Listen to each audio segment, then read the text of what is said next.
미국의 캘리포니아에서 실제로 있었던 일이랍니다. 어느 아내가 남편을 이제 내놓는 광고였어요. 내 남편을 팝니다. 그래서 이제 사람들이 참게 돼서 보니까 남편을 파는데 그냥 덤으로 그 테니스 코트하고 사냥에 필요한 모든 재료하고 그다음 개 한 마리를 덤으로 드립니다. 이런 그 광고가 나왔답니다. 그 사람들이 의아해하면서도 60통의 편지가 왔대요. 그 보니까 남편을 사겠다는 사람은 아무도 없고, 아무리 세일을 한다고 해도 남편 사겠다는 사람도 아무도 없고, 그 남편과 함께 도구를 내놓은 골프채하고 그리고 사냥총하고 이런 것들은 좀 가지고 싶다, 이렇게 이제 얘기하다 합니다. 일부는 뭐라고 그러냐면, 그래도 없는 것보다야 있는 게 100배 낫다. 속을 썩이더라도 있는 게 100배 낫다.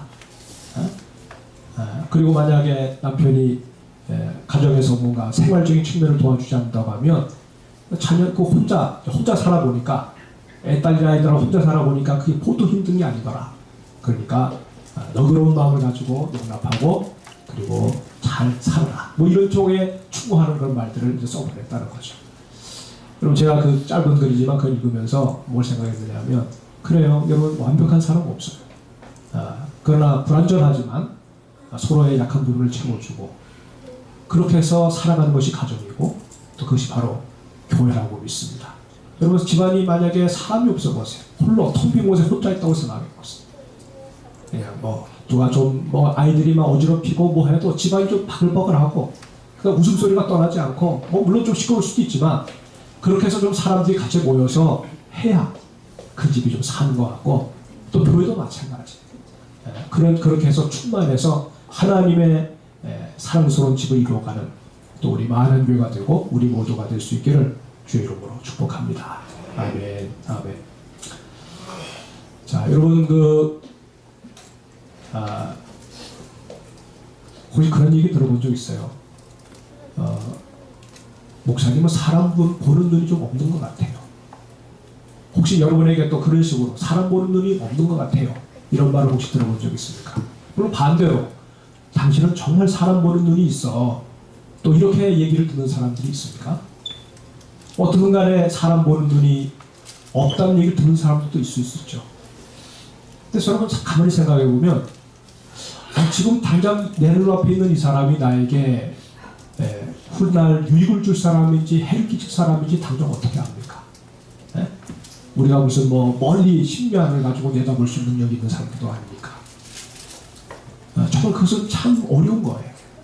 이럴 줄 알았습니까? 이 사람이 나에게 이렇게 힘들게 할 줄 알았습니까? 모르는 거죠. 또 지금 당장은 나를 힘들게 하지만 이 사람이 훗날 나에게 어떻게 유익을 줄 수 있는 사람인지 아무도 모르는 거예요. 그 삼성의 이병철 회장이 그 회사를 창립하고 나서 사람을 뽑을 때 옆에 누굴 뒀답니까? 사주 관상을 보는 사람을 두고 이제 뽑았대요. 그러니까 이 사람이 나중에 우리 회사를 유익하게 할 사람이지, 아니 해코지 할 사람이지. 그렇게 해서 사람을 뽑았답니다. 아무리 뭐 상대편이 똑똑하고 뭐하고 해도 옆에 사주 관상 보는 사람이 노 하면 아닐 겁니다.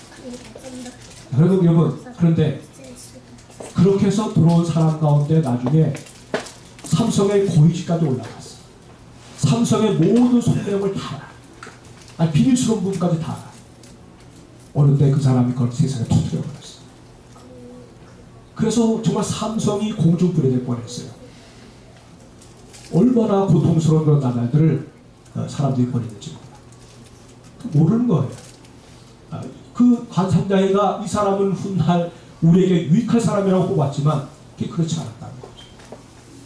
반대 경우도 있을 수 있어요. 지금 나를 힘들게 하지만 이 사람이 나에게 훗날 어떤 유익을 줄 수 있는지 그걸 아무도 모르는 거예요. 그러니까 지금 당장 이렇다고 그냥 여러분 마음이 막 왔다 갔다 하거나 그래서는 안 되는 것이죠. 오늘 여기 성경을 읽어봤는데, 여러분 여기 아합이라고 하는 사람하고 엘리야 선지자가 드디어 만나요. 길 한가운데서 만나요.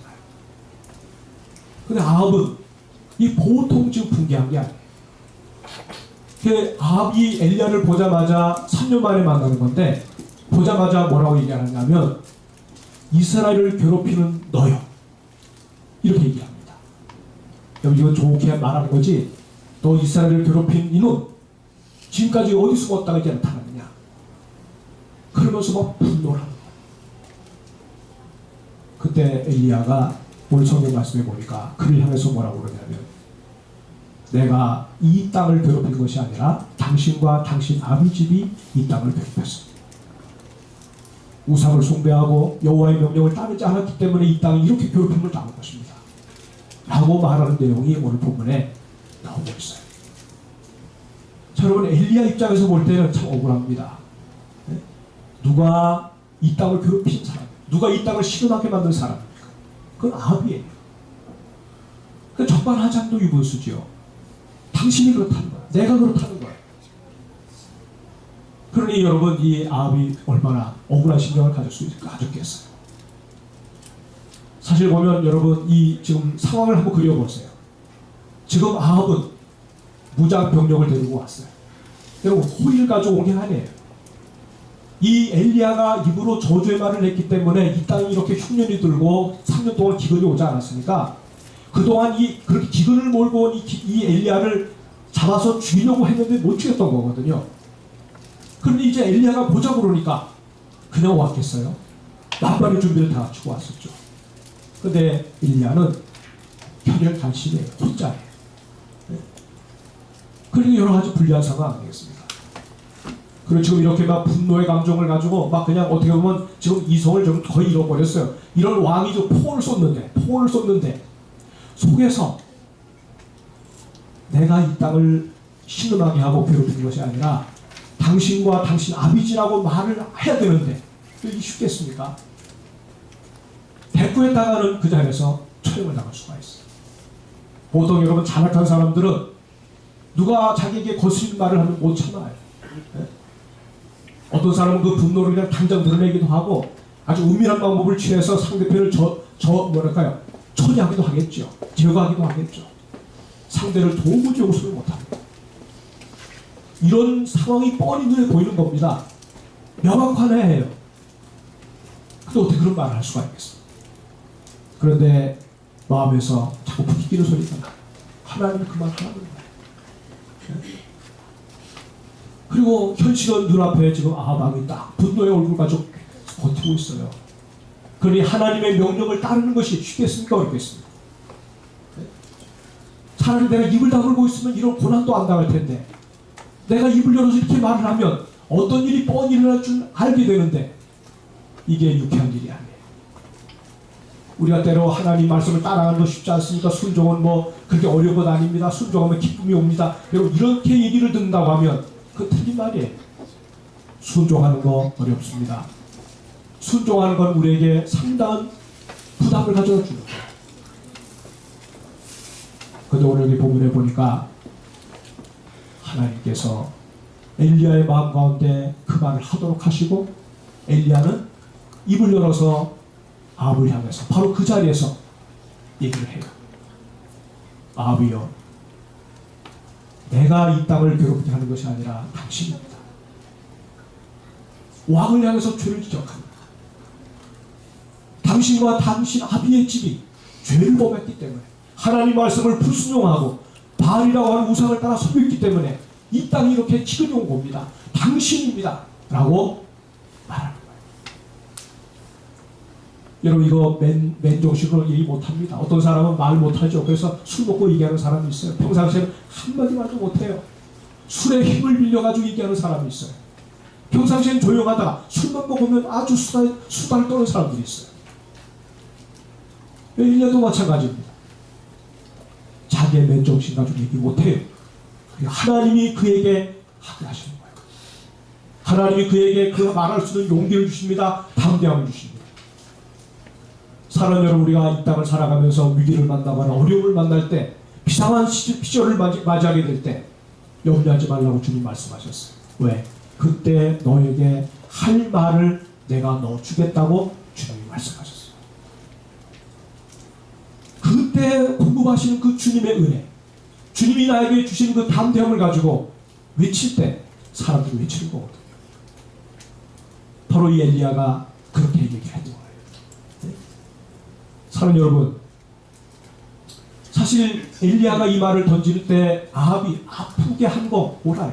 여러분, 나를 괴롭게 하는 자여 말을 했는데 엘리야가 그를 향해서 당신과 당신 아비 집이 이 땅을 신음하게 하고 괴롭게 했다고 얘기하면 그 말이 얼마나 아프겠어요. 얼마나 아프겠어요. 근데 이 아픈 말을 하게 하신 분이 하나님이세요. 때때로 하나님 우리에게 아주 부드러운 말씀도 하십니다. 위로의 말씀도 하십니다. 정말 그냥 마치 포근한 그 사랑의 품에 안기듯이 하는 말씀도 주십니다. 그러나 여러분, 죄를 붙들고 살아가는 사람을 향해서는 주님이 그러시질 않았어요. 죄와 그 사람을 분리시키기 위해서 주님이 괴로운 말씀을 하게 하셨어요. 책망의 말씀을 하게 하셨어요. 영혼을 흔드는 말씀을 하게 하셨어요. 그래서 그 사람이 근심합니다. 왜 하나님이 근심되게 하십니까? 그 근심을 통해서 다시금 눈을 떠서 하나님께로 돌이켜가지고 회개함으로 구원을 받게 하게 하시고자 그러시는 거예요. 바로 이것이 하나님의 마음, 하나님의 마음.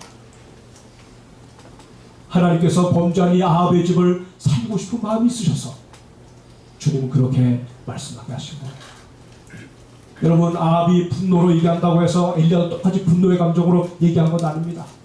아합은 분노의 감정, 그 증오심을 실어서 엘리야를 향해서 그렇게 폭언을 썼는지 모르지만 엘리야는 하나님의 심정을 가지고 그 영혼을 불쌍히 여기는 마음으로 그 가정을 구원하고자 하는 그 심정을 가지고 사랑으로 외치고 있는 거예요.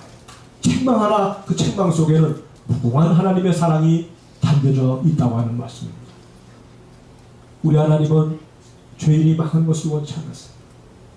할 수만 있으면 다 돌이켜서 구원받기를 원하시고 그 극악무도한 죄인일지라도 돌이켜서 생명의 주님을 만나서 구원받기를 원하세요.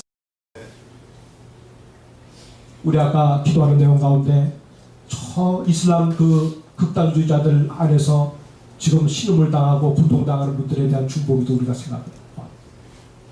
여러분, 우리 생각 같아서는 하나님이 그 이슬람 지역을 그냥 완전히 전멸시켜서 아주 지구상에서 싹 날려버리면 얼마나 좋겠습니까? 그런데 그건 무도한데.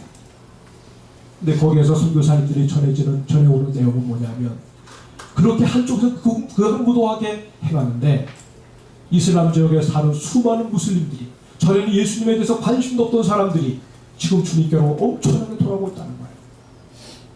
두 종류를 비교하지 않겠습니까? 그리스도의 사랑을 그들이 그 가운데서 경험하니까 주님 앞으로 하나같이 타나오고 되더라는 거예요. 그리고 이 주님의 사랑을 알지 못해서 그 종교의 극단주의에 빠져가지고 사람을 그냥 죽이는 것을 일상적으로 삼는 그들 가운데도 주님 나타나셔가지고 내가 왜 나를 핍박하느냐고 바울에게 나타나서 주님이 자기를 향해서 믿는 자들을 향해서 죽이려고 담에색으로 가는 그 바울 사도를 향해서 주님이 말씀하신 것처럼 내가 왜 나를 핍박하느냐.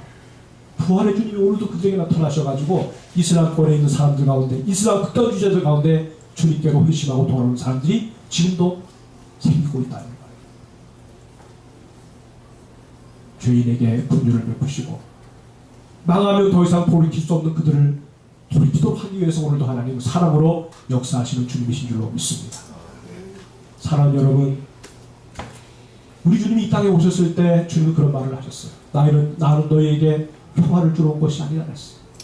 불화하게 하기 위해서 왔다고 그랬어요. 아비와 자식들과 함께 시어머니와 며느리와 함께 불화하게 하기 위해서 왔다고 그랬어요. 우리는 대부분 그렇게 생각하잖아요. 예수님은 평화를 위해서 오셨습니다. 예수님은 그냥 품어주기 위해서 오셨습니다. 예수님은 싸우는 거 싫어합니다. 얘기하잖아요. 근데 주님은 정반대의 말씀을 하세요. 나는 너희를 괴롭게 하기 위해서 왔다. 너희를 불화하게 하기 위해서 왔다. 예수님의 입에서 나온 그 말씀은 여러분 세상을 흔들어버리는 말씀이에요. 죄에 빠져서 하나님에 대해서 완전히 죽어있고 하나님께 대해서 눈을 감겨있는 사람들을 흔들어 깨우는 말씀이에요. 그 사람들은 주님의 말씀을 들을 때 그것을 힘들어했어요. 싫어했어요. 왜 그런 말을 하느냐고. 그 말 하지 말라고. 입을 다물으라고. 그때 주님이 하신 말씀이 옵니다. 내가 입을 다물고 있으면 또 저들이 입을 다물고 있으면 돌들이 소리질 것이고 나는 너희를 향해서 이 말을 전하지 않을 수 없다고 말씀하셨어요. 그렇게 저들을 근심되게 하고 괴롭게 하고 불안하게 하기 위해서라도 그래서 하나님께로 돌이키도록 만들려고 하는 그 주님의 심정을 그들은 깨닫지를 못했어요. 도리어 주님을 향해서 저들이 칼을 들이대고 그래서 결국 주님을 십자가로 내몰지 않았습니까? 그러나 놀랍게도 역설적이게도 그렇게 주님이 입으신 그 상처, 그렇게 주님이 희생 나가신 그 십자가의 사랑을 통해서 오늘도 온 인류를 구원의 길로 인도하시는 놀라우신 주님의 사랑이 오늘도 역사하고 있는 줄로 믿습니다. 사랑하는 여러분, 명령을 따르고자 하면 괴로움이 함께 수반이 됩니다. 그 말씀은 불순종한 죄인들을 근심되게 해서 그 근심을 통해서 회개하게 만듭니다. 하나님의 구원의 길로 이끄는 그런 은혜를 베풀어줘요. 또 순종함으로 주님을 따르는 자들에게 어떡합니까? 하나님 말씀을 순종하는 자들에게도 하나님의 말씀은 명령은 무거운 짐이 돼요. 그러나 그 무거운 짐을 져서 그 짐으로 인해서 또 다른 수많은 사람들을 생명의 길로 인도하는 축복의 사람이 되는 거죠. 불순종한 사람들이 지는 그 괴로움이 더하면 더할수록 선택은 두 가지밖에 없어요. 하나는 나가든지 아니면 회개해서 사는 길이든지 둘 중에 하나. 순종하는 사람에게 덧입혀지는 그 짐은 어떤 효과가 있습니까? 그 짐을 질수록 영광으로 인도되는 그런 삶을 하나님께로부터 받게 되는 거예요. 그래서 여러분, 하나님의 명령을 따라 살면서 때로 우리가 힘든 일을 당합니다. 해를 받기도 합니다. 그러나 우리는 그 말씀을 포기할 수가 없습니다. 왜? 그렇게 해야 그 말씀으로 주님께로 돌아와서 사는 사람들이 생기기 때문일 거예요. 내가 전하지 않으면 잃어버릴 그 소중한 영혼들을 주께로 끌어와시기 위해서 하나님 나로 하여금 그런 짐을 주셨다고 하는 사실을 마음에 명심할 수 있기를 바랍니다. 하나님은 말씀을 종들에게 오늘도 허락하십니다. 허용하십니다. 그 과정에서 때로 우리는 어떻습니까? 억울한 말을 듣기도 하고 상처를 받기도 하고 또 사람들한테 정당한 대우를 받지를 못해요. 그러나 그것 때문에 하나님은 그런 우리를 그렇게 만드셔서 이 땅을 건지시고 내 소중한 혈육들을 건지시고 정말 하나님이 사랑으로 붙고 싶어하는 사람들을 주님께로 돌이키기 위해서 바로 저와 여러분을 하나님의 도구로 사용하고 싶어 하신다는 것을 여러분 꼭 잊지 마시기를 바랍니다. 하나님의 명령을 따르는 하나님의 명령은 그래서 따르는 자에게 멸관이요 따르는 자에게 이것은 놀라운 상급이 아닐 수가 없어요. 환난에 잠시 겪는 것, 잠시 겪는 이 환난에 경한 것이 훗날 영광의 중한 것과 비교할 수 없다고 사도 바울은 말했어요. 여러분, 지금 우리가 주님을 위해서 지금 당하는 어려움들이 있어요. 내가 만약에 주님을 따르지 않았다면 내가 이런 고생하지 않을 텐데, 주님을 따르지 않았다면 좀 더 윤택한 삶을 살 수 있었을 텐데, 능력이 없는 것도 아니잖아요. 주님을 따르면서 이렇게 우리가 겪는 이 소소한 어려움들은 주님 보시기에 어떤 거예요? 다 하나님이 카운트하시는 거죠. 훗날 그 수고를 통해서 순종을 통해서 하나님은 놀라운 상급을 예비하고 계시다고 하는 것을 우리는 꼭 마음에 담아둘 수 있기를 주의 이름으로 축복합니다. 사랑하는 여러분, 엘리야와 아합이 이렇게 서로 대화를 주고받는 가운데 하나님이 어떤 은혜를 베푸십니까? 엘리야에게. 여러분, 당장 눈에 보면 아합이 엘리야를 제거할 것 같은데 이 엘리야가 아주 안전하게 보호를 받아요. 그에게 손을 대지 못하는 거예요. 여러분, 하나님이 허용을 하셔야 때때로 우리에게 어떤 이런저런 손해도 오고 순교도 당하는 거지, 하나님의 허용이 아니면 당신의 백성들은 그 누구도 건드릴 수가 없어요. 머리끝 하나, 머리털 하나, 발끝 하나 삼지 못하게 하나님이 보호하세요. 엘리야가 구하던 보호의 은혜를 받습니다. 도리어 아합이 엘리야의 그 영적 권위 앞에서 무릎을 꿇습니다. 엘리야를 두려워합니다. 여러분, 엘리야의 이런 하나님과 함께하는 이 엘리야에게 주어진 이 권위, 영적 권위, 그 권위가 엘리야에게 있을 때 주변에 있는 모든 사람들이 하나님의 사람들 어떻게 보았겠어요? 예수 믿고 따라가는 우리들이 정말 하나님의 영적 권위 믿고 살아갈 때 여러분, 주변 사람들 우리가 함부로 조롱하겠습니까? 못 산다고 조롱하겠습니까? 그렇지 않아요. 우리가 가지고 있지 않는 것을 저 사람은 가지고 있다. 우리가 생각하는 것들은 저분들이 가지고 있는 그 소중한 가치에 비하면 우린 정말 아무것도 아니다. 그들은 영적인 영적 권위에 어쩌면 자신들의 삶을 알게 되는 거죠. 하나님을 따라가는 사람들의 삶이 소중하구나. 그들은 바로 믿는 자들을 통해서 그런 것을 교훈받게 되는 거예요. 여러분, 정말 엘리야가 쉽지 않은 삶을 살았어요. 하나님의 말씀을 대언한다고 하는 것이 쉬운 게 아니에요. 그러나 그 말씀을 대언할 때 엘리야는 하나님처럼 그들에게 드러나 하나님을 여과 없이 보여줘요. 여러분, 우리 인생이 정말 연약한 몸이지만, 연약한 인생이지만, 연약한 인생이 우리가 주님을 의지하고 살아가게 될 때 하나님을 보여주는 놀라운 그런 인생을 살 수 있다고 하는 것, 이것이 얼마나 큰 특권인지 알 수가 없습니다.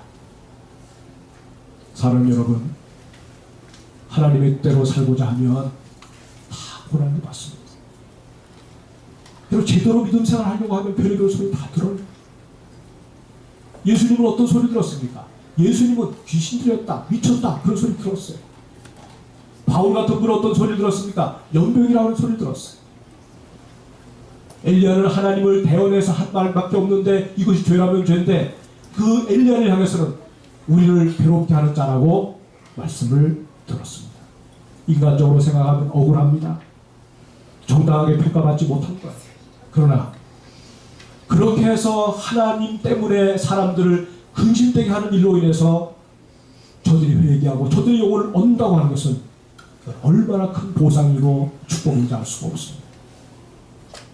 여러분, 우리가 이 땅을 살면서 내가 주님에 대해서 침묵하면 고난을 피할 수 있어요. 복음을 싫어하고 하나님을 싫어하는 사람들에게 핀잔받지 아니하고 그저 당신 좋은 사람이야 라는 소리를 들을 수도 있죠. 그러나 그런 순간에 그것 때문에 여러분, 우리는 그 상대편을 잃어버릴 수가 있어요. 상대편에게 하나님을 소개할 수 있는 가장 좋은 기회를 놓쳐버릴 수가 있어요. 하나님 내게 여러분에게 때때로 그 삶의 기회들을 주셔요. 주님이 어떤 분인지를 증거할 수 있는 기회들을 주셔요. 근데 그 기회들을 그때 우리가 잃어버리면 어쩌면 그 사람은 또 다른 기회가 오지 않을지도 몰라요. 어쩌면 그 사람은 내게 있어서 복음을 들을 수 있는 마지막 사람일지도 몰라요. 여러분, 하나님이 그렇게 건지고 싶어하고 하나님의 사랑의 메시지를 듣게 하고 싶어하는 그 사람을 나 한순간 편하자고 침묵하게 되면 그 영혼을 놓치는 안타까운 사건이 벌어진다, 그 말이에요. 중국에서 있었던 일입니다. 어느 그 여성이 처녀인데 빌딩 난간에 이렇게 올라섰어요. 그래 길을 지나가던 사람들이 보니까 한 여자가 빌딩 난간에 서가지고 지금 떨어지려는 말을 그러거든요. 그 사람들이 다 몰려섰어요. 근데 그 난간에 서 있는 사람을 향해서 뭐라고 그러는 줄 아세요? 거기서 제발 떨어지지 마라, 뭐해라 마라, 이런 소리 하는 게 아니라 떨어져라, 떨어져. 네? 죽으려고 그 위에 올라왔으면 떨어져야지, 떨어져. 여러분, 그 처녀가 나름대로 그 위에 서가지고 인생을 한번 돌아보면서 뭔가 그냥 지금 막 고민하고 있는 중에 비아냥거리는 소리들이 막 올라오니까 어떻습니까? 확 놀라겠지만 더 절망적인 마음을 가지고 그냥 아래로 내던졌어요.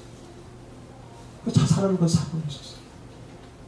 그 떨어지는 것도 스마트폰을 찍어대고 그걸 퍼나르고, 중국이 워낙 땅덩이가 크니까 그런 좋은 실내가 아니라 그런 예가 많은데 물에 빠져있는 사람 다 구경하는 거예요. 호수에 빠져있는 사람을. 그 빠져 죽어가는 사람을 또 관찰하고 구경하는 거예요. 아무도 건드리려고 하지 않아요. 자, 그걸 여러분 제가 보면서 이게 말이 되냐 이 말이죠. 사람이 어떻게 저럴 수가 있냐. 그런데 그때 주님이 제 마음속에 깨닫게 주는 게 뭐냐면, 너도 그렇다. 너희도 그럴 수가 있다. 응? 죄에서 구원받았고 하나님의 생명 안에 들어온 너가 아직도 구원받아야 될 소중한 인생들이 이 땅에 널려 있는데 정말 그 생사의 갈림길에서 고민하고 있는 사람들이 너무너무 많은데 그들을 향해서 냉랭한 태도를 취하고 무관심한 태도를 취한다고 하면 다를 바가 뭐가 있냐. 오늘 이 땅의 교회들이 그런 모습을 취하고 있다고 하면 다를 바가 뭐가 있느냐. 주님이 저의 마음속에 그와 같은 울림을 주신 것을 기억을 합니다. 사랑하는 여러분, 오늘 우리는 하나님의 말씀을 가지고 담대하게 외치는 하나님의 사람들이 될 수 있기를 주의 이름으로 축복합니다. 그가 어떤 반응을 보이든지 정말 내가 그를 사랑하기 때문에 하나님 나에게 주신 말씀이라고 하면 그의 반응에 차오르지 말고 하나님의 사랑을 전하는 담대한 자가 될 수 있기를 주의 이름으로 축복합니다. 불신자들은 바로 나의 그 말을 듣고 주님의 은혜 안으로 들어오게 될 거고, 또 때로 낙심하던 사람들, 신자들 가운데도 초신자들, 또 낙심하던 사람들, 주저앉았던 사람들은 나로 인하여 다시금 더 삶을 새롭게 정립한 그런 계기가 될 거라고 믿습니다. 하나님과 동행하는 것 때문에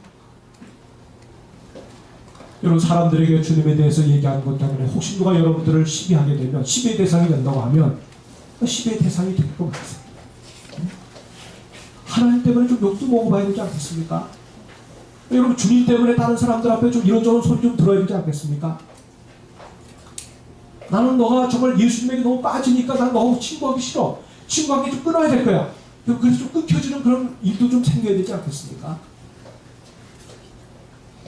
그것이 만약에 고난의 흔적이라고 하면 그런 고난의 흔적을 가지는 자가 될 수 있기를 주의 이름으로 축복합니다. 내가 예수님을 가까이 하고 그분과의 관계를 여러분 끊기는 것이 오히려 그분과의 관계를 사람들이 뭔가 시비 걸고 그것을 싫어해가지고 우리에게 가까이 하지 않는다고 하면 오히려 하나님은 우리를 더 두둔하시고 하나님이 우리를 통해서 당신의 위대한 역사를 이루실 거라고 저는 믿습니다. 사랑하는 여러분, 주님을 부끄러워하지 마십시오. 내가 주님을 자랑스러워하면 주님도 우리를 자랑스러워할 거고, 사람들이 뭐라고 해서 내가 주님의 관계를 부끄러워하면 주님도 우리를 부끄러워할 수 없어요. 우리가 주님을 사랑하게 되면 누구 앞에서라도 사랑하시는 주님을 자연스럽게 얘기할 수가 있어요. 주님을 사랑하게 되면 누구에게도 나는 주님을 전할 수가 있어요. 증인되기를 두려워하지 말고 증인될 수 있는 용기를 달라고 하나님 앞에 기도할 수 있기를 바랍니다. 여러분이 마음속에 뭔가 떠오르고 있는 사람들이 있을 거예요. 여러분이 마음속에 뭔가 품고 있는 사람들이 있을 거예요. 그들을 놓고 하나님 앞에 기도하면서 주님, 내가 주님을 사랑하는 만큼 이 사랑이 저에게도 전달될 수 있게 달라. 그렇게 기도하면 반드시 하나님이 그 역사를 이루실 거라고 믿습니다. 안 된다고 포기하지 마세요. 그건 다른 사람의 일이라고 생각하지 마세요. 하나님, 나를 통해서 건져내고 싶어하는 내 혈육들이 있고 부모들이 있고 나의 소중한 친구들이 있다는 사실을 기억하세요. 오늘 여기 앉아있는 저와 여러분들이 이렇게 올 수 있었던 것은 저절로 온 것이 아니라 우리 또한 사랑의 빚을 져서 여기까지 왔다는 사실 여러분 잊지 마세요. 그 사랑을 가지고 우리도 남에게 그리스도를 전하는 자들이 될 수 있기를 주의 이름으로 축복합니다. 사랑하는 여러분, 헬리 켈러를 잘 아시죠? 이 헬리 켈러 여사는 태어날 때부터 지독한 장애자였어요. 태어났는데 볼 수 없어요. 눈을 볼 수 없어요. 소경이에요. 귀 들을 수가 없어요. 귀머거리. 말할 수가 없어요. 벙어리. 삼중고의 장애를 가졌어요. 태어나긴 태어났는데 도저히 바깥 세계가 완전히 끊어진 거예요. 뭔가 몸에 이렇게 뭔가 손으로 감촉은 있는데 느껴지긴 느껴지는데 도저히 들을 수도 없고 볼 수도 없고 여러분 말할 수도 없으니까 바깥 세상을 전혀 알 수가 없어요. 짐승도 이런 짐승이 없는 거 아니겠어요? 근데 바로 이 헬리 켈러에게 위대한 선생님이 나타났어요. 설리반 선생님. 이 설리반 선생님이 이 헬리 켈러를 만나고 나서 이 어린아이를 딱 맡고 나서 이 아이에게 자기의 인생 전체를 다 걷어 쏘아 한 사람을 위해서. 여러분, 나중에 이 헬렌 컬러가 점점 바깥 세상을 알아가는 일에 이 설리반 여사의 수고가 아니었다고 몰랐어요. 물이라고 하는 이 워터, 영어 표현으로 하면 알파벳 5개인가요? 요 5개의 물자가 물이라고 하는 것을 연결시켜주는데 7년이 걸려요. 그러니 사람이라고 하는 것을 글자로 연결시켜주는데 또 얼마나 걸렸겠어요. 그렇게 해서 바깥 세상을 인지하게 하고 사람들의 여러 가지 이런 삶을 이해하게 하고 나중에 이분이 헬렌 컬러가 뭐까지 됐습니까? 박사까지 받았어요. 여러분, 얼마나 위대한 인생을 살게 됐는지 몰라요. 헬렌 컬러 한 사람 때문에. 오늘 우리 앞에 서 있는 사람, 그 사람이 불신자라고 하면 그는 영적으로 심각한 장애에 놓이는 사람인 것이 틀림이 없어요. 보지도 못하죠, 듣지도 못하죠, 말하지도 못하는 거 아니겠어요? 여러분, 예수 믿지 않는 사람들에게 하나님에 대해서 얘기해보라고 하면 그들이 무슨 말을 하겠습니까? 근데 우리는 하나님에 대해서 얘기해보라고 그러면 어떤 사람은 물론 말로 표현해서 설명할 수도 있겠지만 어떤 사람은 잘 모르지만 난 하나님 맛보아 알고 있어요. 성경에 보니까 너희는 하나님의 선하심을 맛보할지어다. 여러분, 하나님의 신앙은 이건 논리적인 이론으로 아는 신앙이 아니에요. 내가 경험해보니까, 내가 맛보니까 하나님의 사랑이 막 느껴지는 거예요. 그래서 여러분, 말은 서툴더라도 하나님에 대해서 얘기하면 그것이 다른 사람들이 다 느껴지는 거 아니겠어요? 불신자들은요, 완전히 장애예요. 몰라. 헬렌 켈러의 눈에 헬렌 켈러가 설리반 앞에 섰을 때 설리반이 느꼈던 아마 그런 마음이 아니었겠어요. 그렇게 정성을 들여서 그를 세상 바깥으로 나와서 당당한 인생을 살게 하는데 설리반 선생님이 위대하게 쓰임받았다고 하면 오늘 우리 앞에 놓여있는 그 불신자, 우리가 정말 주님께로 인도하고 싶어하는 그 한 사람, 여러분의 사랑의 수고로 인해서 그렇게 될 줄로 믿습니다. 여러분, 가서 전해야 그가 살아납니다. 전하지 않는데, 들려주지 않는데 어떻게 복음을 할 수가 있겠습니까? 우리 마을한교회 하나님의 사람들, 우리 청년들, 우리 온 장년들 정말 그 주님의 사랑을 품은 이상 가서 사랑으로 전하고 내 곁에 있는 모든 사람들에게 하나님이 어떠하신지를 생생하게 증거하는, 설령 우리 앞에 아합 같은 인생이 있다 할지라도 엘리야와 같은 그 심령을 가지고 전해서 그로 하여금 하나님의 세계에 눈을 뜨게 만들어주는 축복의 주인공들이 되시기를 주의 이름으로 축복합니다. 아멘. 기도하십시오.